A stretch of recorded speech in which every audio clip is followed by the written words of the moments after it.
Hi, I'm Sharada, and today we're going to learn how to get soft skin by using ingredients found in our home, particularly the honey mask. But before we start, we're going to need a few ingredients. For this remedy, you'll need a lemon, 1 teaspoon of honey, and 1 teaspoon of rose water. First, you want to mix the juice from the lemon and the honey together.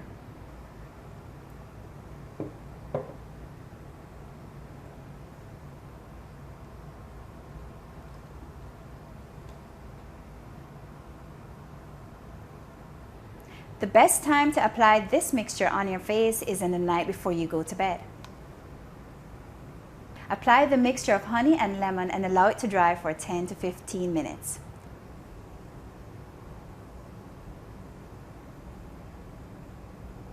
After 15 minutes, rinse your face with warm water. Then, take a cotton ball and dip it into the rose water. Now you're going to use this as a toner to clean your face. I'm Sharada, and that is how to get soft skin with the honey mask. Have fun and beautiful skin.